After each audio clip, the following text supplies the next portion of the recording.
بسم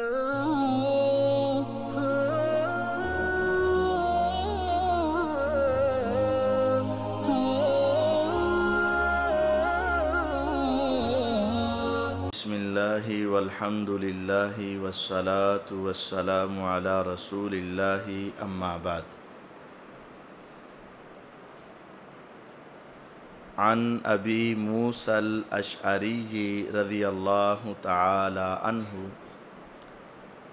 ومعاذ رضی اللہ تعالی عنہ ان النبی صلی اللہ علیہ وسلم قال لهما لا تأخذا في الصدقة إلا من هذه الأصناف الأربعة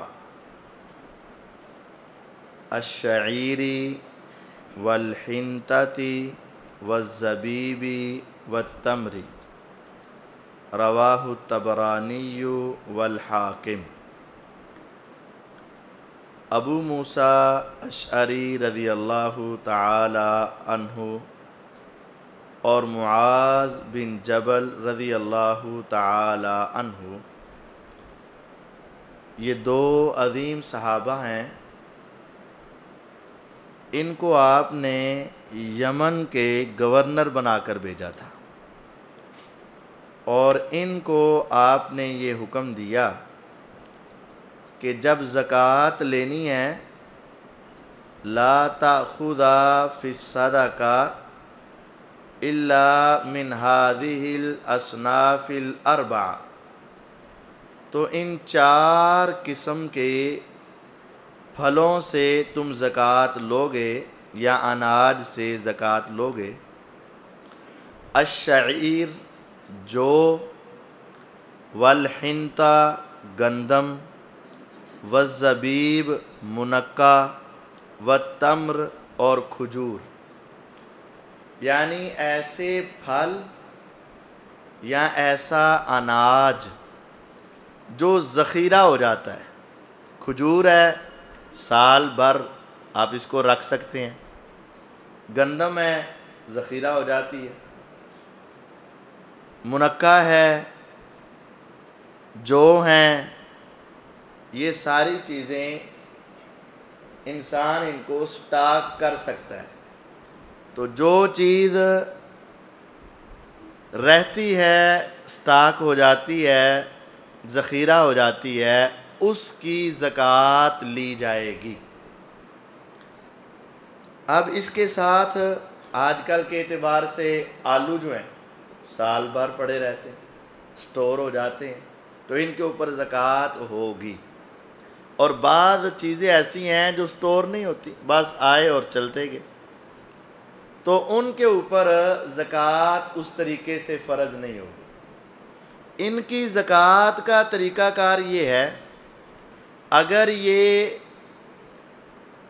16 من سے زیادہ ہوں تو اس کا 10واں یا 20واں حصہ عشر یا نصف العشر زکوٰۃ دی جائے گی۔ اگر اس کھیتی کو پانی خرید کر لگایا جاتا ہے ٹیوبویل کا یا نہروں کا، تو پھر 20واں حصہ ہے، اور اگر زمین بارانی ہے، بارش کے ساتھ ہی کام چل جاتا ہے، تو پھر اس کے اندر 10واں حصہ زکوٰۃ دی جائے گی۔ وَلِلدَّارَقُطْنِيِّ عن معاذ رضی اللہ تعالی عنہ، اور دارقطنی میں سیدنا معاذ رضی اللہ عنہ سے روایت ہے، آپ نے فرمایا فَأَمَّا الْكِثَّاءُ وَالْبِطِّيخُ وَالرُّمَّانُ وَالْقَصْبُ فَقَدْ عَفَا عَنْهُ رسول اللہ صلی اللہ علیہ وسلم۔ اگر کھیرے ہیں یا تربوز ہے یا انار ہیں یا پھر وہ گنا ہے، تو اس کی آپ نے زکوٰۃ مقرر نہیں کی ہے، آپ نے اس میں درگزر کیا ہے۔ عموماً یہ پھل جو ہیں ان کو سٹاک نہیں کیا جاتا تھا، جمع نہیں ہوتے تھے۔ آج کل تو ایک الگ سسٹم ہے، کولڈ سٹور کے اندر سارا کچھ ہی ہو جاتا ہے، لیکن اس وقت یہ کھیرے ان کو زیادہ دیر رکھنے سے یہ خراب ہو جاتے، گندم کے مقابلے میں یہ نہیں رہ سکتے۔ اور تربوز زیادہ دن پڑا رہے گا تو خراب ہو جائے گا۔ انار بھی اسی طرح تھے اور گنا بھی، ان کو فوراً استعمال کر لیتے تھے۔ اب آج کل کے اعتبار سے مسئلہ یہ ہے کہ جو چیز سٹاک ہو جاتی ہے، جو چیز ذخیرہ ہو جاتی ہے، محفوظ ہو جاتی ہے، اس پر زکوٰۃ پڑے گی، اور جو چیز ذخیرہ نہیں ہوتی اس پر زکوٰۃ عشر یا نصف عشر کے اعتبار سے تو نہیں، لیکن اس پر زکوٰۃ اس کی آمدنی کے اعتبار سے ہوگی۔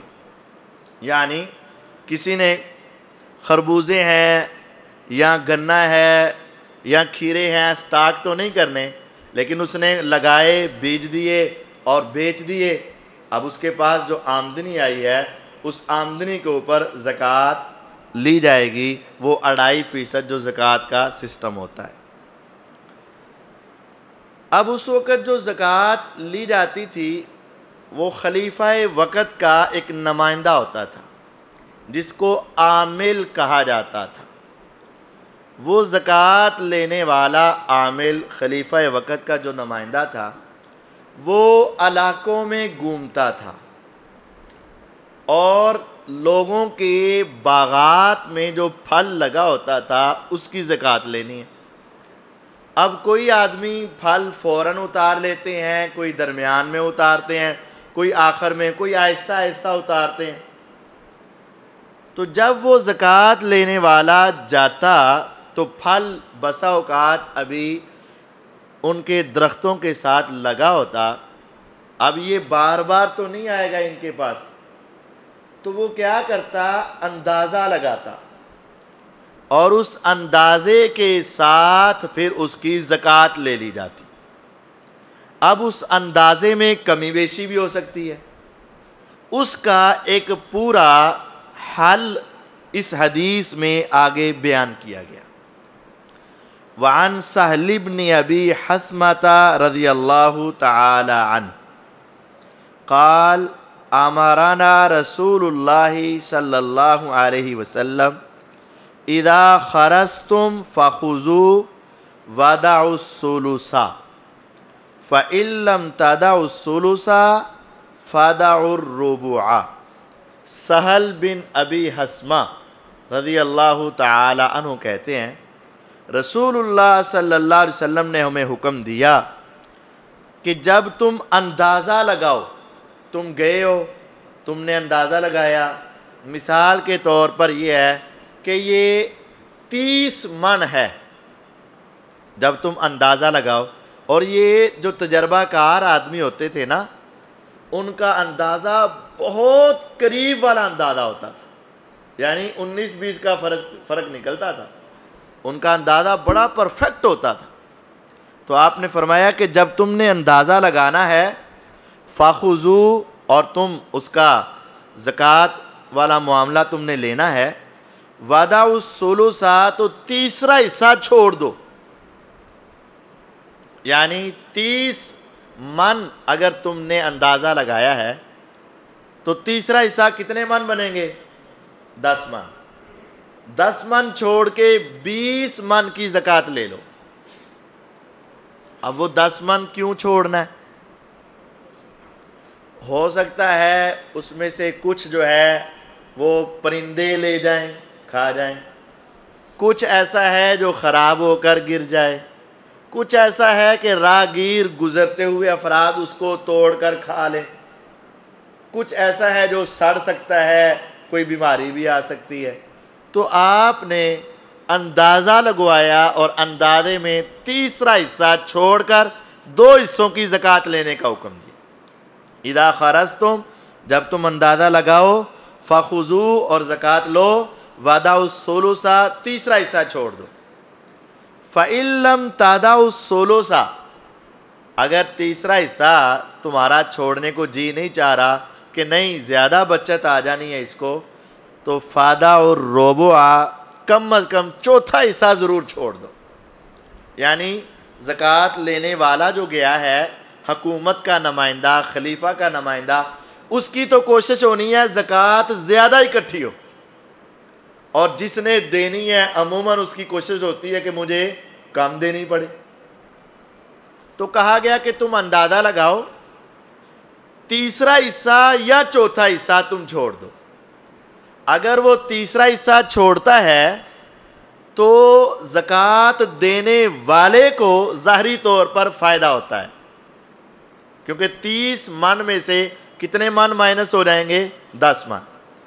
اور اگر وہ چوتھا حصہ چھوڑتا ہے تو ظاہری طور پر زکوٰۃ لینے والے کو فائدہ ہوتا ہے۔ وہ 30 من میں سے چوتھا حصہ چھوڑے گا تو تقریباً 7 ساڑھے 7 من چھوڑے گا، اب وہ 22-23 من کی زکوٰۃ لے گا، تو زکوٰۃ زیادہ لے لے گا۔ تو آپ نے فرمایا کہ حالات کو دیکھ کر، موسم کو دیکھ کر، چیز کو دیکھ کر، اگر زکوٰۃ درخت کے اوپر لگے ہوئے پھل کی یا اناج جو سٹوں میں ہے اس کی لینی ہے، تو اندازہ لگا کے تیسرا یا چوتھا حصہ چھوڑ کر باقی جو ہے اس کی زکوٰۃ لے کر آ جاؤ۔ وہ خود ہی اتارتا رہے گا، آہستہ آہستہ اتار کر اس کو بیچتا رہے گا، یہ اس کے لیے آسانی ہو جائے گی۔ یہ حدیث ابو داؤد، ترمذی، نسائی کے اندر موجود ہے۔ وعن عتاب بن اسید رضی اللہ تعالی عنہ قال امرنا رسول اللہ صلی اللہ علیہ وسلم ان نخرس العنب کما یخرس النخل وتؤخذ زکاتہ زبیبا۔ عتاب بن اسید رضی اللہ تعالیٰ عنہ کہتے ہیں کہ رسول اللہ صلی اللہ علیہ وسلم نے ہمیں یہ حکم دیا تھا کہ اگر ہم زکوٰۃ لینے کے لیے جائیں، انگوروں کی بیلیں ہوں، تو ہم اوپر لگے ہوئے انگوروں کا بھی اندازہ لگا لیں، جس طرح اوپر لگی ہوئی کھجوروں کا اندازہ لگتا ہے۔ اور اگر ہم چاہیں تو اس کے پیسے لے لیں جتنی زکوٰۃ بنتی ہے، چاہیں تو وہ پھل کی شکل میں ہی لے لیں۔ اور اب پھل جو ہے اوپر تو انگور جو لگے ہیں وہ سارے ابھی پکے نہیں ہیں، اور جو زکوٰۃ لینی ہے ہم اگر پکے انگور کی شکل میں لینا چاہیں تو اس کی اجازت موجود ہے۔ رسول اللہ صلی اللہ علیہ وسلم نے ہمیں حکم دیا کہ ہم انگور کا بھی اندازہ لگائیں جس طرح کھجور کا اندازہ لگایا جاتا ہے۔ وَتُؤْخَذَ زَكَاتُهُ زَبِيبًا، اور کچے انگور کے بدلے میں پکے انگور زکوٰۃ کے طور پر لے لیں تو اس کی اجازت موجود ہے۔ یہ رسول اللہ صلی اللہ علیہ وسلم نے ہمیں حکم دیا تھا۔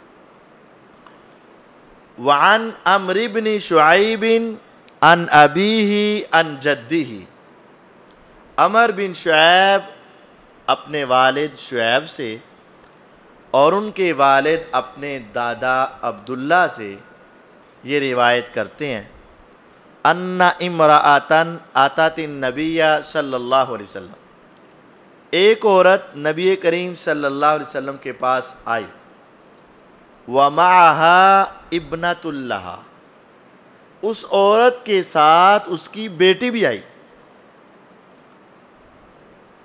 وَفِي يَدِ ابنتها مسحقتان من ذهب، جو بیٹی ساتھ آئی نا اس کے ہاتھ میں سونے کے 2 بڑے کنگن تھے، بڑے کڑے ڈالے ہوئے تھے اس نے، اور وہ بڑے ہیوی قسم کے تھے۔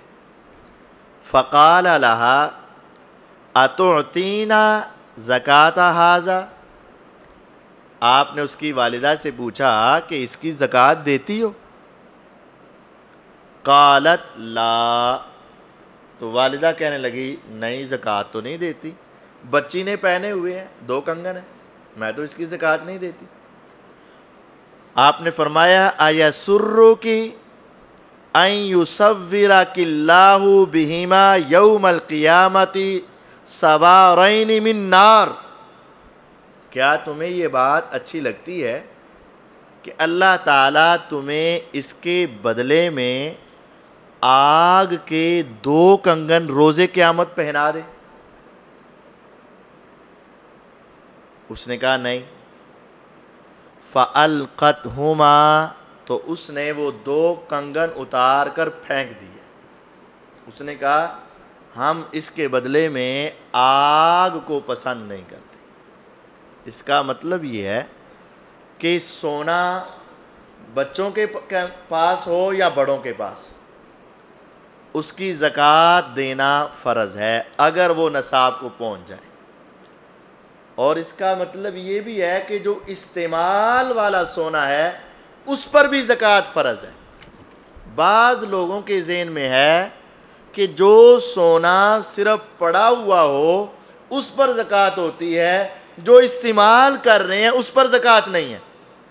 جس طرح گاڑی استعمال کر رہے ہیں زکوٰۃ نہیں ہے، جس طرح ہم اگر گھر ہے وہ استعمال میں ہے زکوٰۃ نہیں ہے، دکان ہے اپنے استعمال میں ہے زکوٰۃ نہیں ہے، تو سونے کے کنگن بھی اگر ہم استعمال کر رہے ہیں تو زکوٰۃ نہیں ہے۔ بعض لوگوں کے ذہن میں یہ بات ہے، حالانکہ یہ مسئلہ ایسے نہیں ہے۔ جو چیز استعمال کی جا رہی ہے سونے کی یا گھر میں رکھی ہوئی ہے، اگر وہ نصاب کو پہنچ جائے تو اس پر زکوٰۃ دینا فرض ہے، اور جو زکوٰۃ نہیں دے گا اس کے بدلے میں اسے قیامت کے روز وہ آگ بنا کر پہنا دیے جائیں گے۔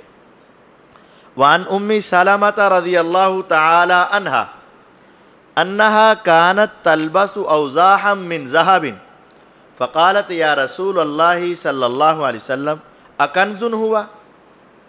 سیدہ ام سلمہ رضی اللہ تعالی عنہا جو پیغمبر علیہ السلام کی زوجہ محترمہ تھی، وہ سونے کی بالیاں استعمال کرتی تھی، کانوں میں ڈالنے والے کانٹے بالیاں۔ تو انہوں نے آ کر اللہ کے رسول صلی اللہ علیہ وسلم سے پوچھا، اے پیغمبر علیہ السلام، کیا یہ بھی کنز میں شامل ہوں گے؟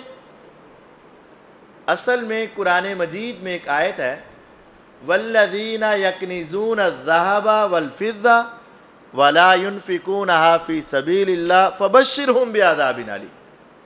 جو لوگ یکنزون خزانہ بناتے ہیں سونے اور چاندی کو اور اللہ کے راستے میں خرچ نہیں کرتے تو ان کو دردناک عذاب کی خوشخبری دے دو۔ تو انہوں نے کہا کہ میرے یہ بالیاں جو ہیں کیا یہ بھی کنز میں شامل ہوں گی؟ آپ نے فرمایا اذا ادیت زکاتہ فلیس بکنز، جب تو ان کی زکوٰۃ دے گی تو یہ کنز اور خزانہ شمار نہیں ہوں گے۔ اور اس کا مفہوم مخالفت کیا ہے کہ جب تو زکوٰۃ نہیں دے گی تو یہ کنز اور خزانہ ہوں گے اور پھر اس کی وجہ سے عذاب ہو سکتا ہے۔ اگر زکوٰۃ دی جائے تو تب ہی روز قیامت عذاب سے چھٹکارا ہے، اگر زکوٰۃ نہ دی جائے تو یہ کنز ہوگا اور روز قیامت اس کا جواب دینا ہوگا۔ وعن سمرۃ بن جندب رضی اللہ تعالی عنہ قال کان رسول اللہ صلی اللہ علیہ وسلم یأمرنا ان نخرج الصدقہ من الذی نعدہ للبیع۔ سمرہ بن جندب رضی اللہ تعالی عنہ فرماتے ہیں کہ رسول اللہ صلی اللہ علیہ وسلم ہمیں حکم دیتے تھے کہ ہم زکوٰۃ ادا کریں ہر اس مال سے جس کو ہم نے خرید و فروخت کے لیے رکھا ہوا ہے۔ جو مال بھی خرید و فروخت کے لیے ہے اس کے اندر سے زکوٰۃ دینا فرض ہے۔ یہ بات ہو بھی چکی ہے، دوبارہ دہرا دیتے ہیں۔ گاڑی ہے، اگر آپ کی استعمال کے لیے ہے، آپ نے گھر میں رکھی ہے تو زکوٰۃ نہیں، لیکن وہی گاڑی اگر آپ اس کی خرید و فروخت کرتے ہیں تو اس کی مالیت کے اوپر زکوٰۃ ہوگی۔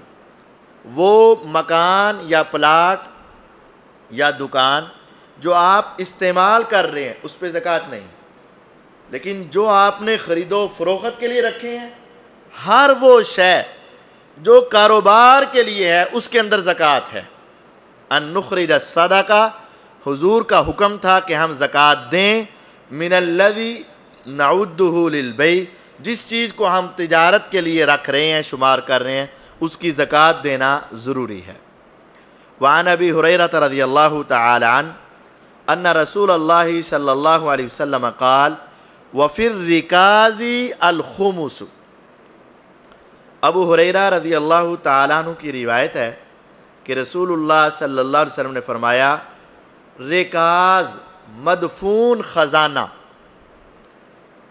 اگر آپ کو کوئی خزانہ مل جائے اور اس کے مالک کا علم نہ ہو، یہ شرط ہے، خزانہ ملا اور مالک کا علم نہیں، اس میں سے 5واں حصہ اللہ کے راستے میں دے کر زکوٰۃ کے طور پر، باقی 4 حصے آپ کے، آپ اس کو استعمال کر لیں۔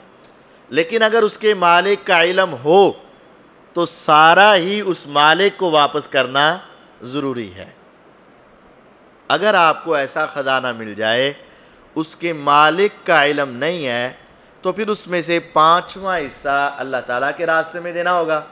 جیسے آپ کو 5 تولے سونا مل گیا اور اس کے مالک کا پتہ نہیں ہے، آپ نے کوئی زمین لی یا کسی جگہ سے آپ کو مل گیا، تو 5واں حصہ یعنی 1 تولہ اللہ کے راستے میں زکوٰۃ دیں گے، صدقہ دیں گے، اور باقی 4 تولوں کو آپ اپنے حق میں استعمال کر سکتے ہیں۔ صحیح بخاری اور مسلم کی روایت ہے۔ وعن عمرو بن شعیب عن ابیہ عن جدہ رضی اللہ تعالی عنہ، عمر بن شعیب اپنے والد شعیب سے، وہ اپنے دادا عبداللہ بن عمر بن عاص رضی اللہ عنہ سے روایت کرتے ہیں، ان رسول اللہ صلی اللہ علیہ وسلم قال فی کنز وجدہ رجل فی خاربہ۔ رسول اکرم صلی اللہ علیہ وسلم کا ارشاد عالی ہے، اس خزانے کے متعلق ایک آدمی نے کسی کھنڈرات میں، ویران جگہ میں وہ خزانہ دیکھا، آپ نے اس کے بارے میں فرمایا، ان وجدتہ فی قریۃ مسکونہ فعرفہ وَإِن وَجَدْتَهُ فِي قَرْيَةٍ غَيْرِ مَسْكُونَةٍ فَفِيهِ وَفِي الرِّكَازِ الْخُمُسِ۔ آپ نے فرمایا اگر تو تمہیں خزانہ ایسی جگہ سے ملے جہاں لوگ آباد ہیں، آبادی ہے، تو پھر اس کا اعلان کرو، اور 1 سال تک اعلان کرنا ہے کہ مجھے خزانہ ملا ہے، اس کی نشانیاں بتا کر آپ مجھ سے لے سکتے ہیں۔ 1 سال بعد بھی کوئی نہ آئے تو آپ اس میں سے 5واں حصہ دے کر باقی استعمال کر لیں۔ لیکن اگر علاقہ ایسا ہے غیر مسکونہ، جہاں آبادی ہے ہی نہیں، پھر وہاں اعلان کرنے کی ضرورت نہیں ہے، وہاں 5واں حصہ دے کر فوراً آپ استعمال کر سکتے ہیں۔ وَفِي الرِّكَازِ الْخُمُسِ، اور جو بھی مدفون خزانہ ملے اس میں سے 5واں حصہ اللہ تعالیٰ کے راستے میں دینا ضروری ہے۔ وعن بلال بن الحارث رضی اللہ تعالی عنہ ان رسول اللہ صلی اللہ علیہ وسلم اخذ من المعادن القبلیۃ الصدقہ۔ بلال بن حارث رضی اللہ تعالیٰ عنہ فرماتے ہیں کہ رسول اللہ صلی اللہ علیہ وسلم نے ایسی کانیں، جیسے نمک کی کان ہے، کوئلے کی کان ہے، کان اگر کسی کی ملکیت میں ہو تو آپ اس سے بھی زکوٰۃ لیا کرتے تھے۔ مدینے کے گرد و نواح میں کچھ کانیں تھیں، وہاں سے لوگ لوہا یا دوسری چیز وغیرہ نکالتے تھے، تو آپ ان سے زکوٰۃ لیا کرتے تھے، اس میں سے زکوٰۃ، اس کا بھی 5واں حصہ۔ مدفون خزانہ کسی بھی شکل میں ملے تو اس کے اندر سے 5واں حصہ اللہ تعالیٰ کے راستے میں دینا پڑے گا۔ یہ ابو داود کی روایت ہے، زکوٰۃ کے کچھ مسائل یہاں ختم ہوئے. آگے صدقہ فطر فطرانہ یا عام صدقے کا عنوان چلے گا انشاءاللہ العزیز. اگلے اتوار اس کو بیان کریں گے. سبحانک اللہم و بحمدک اشہد ان لا الہ الا انت استغفرک و اتوب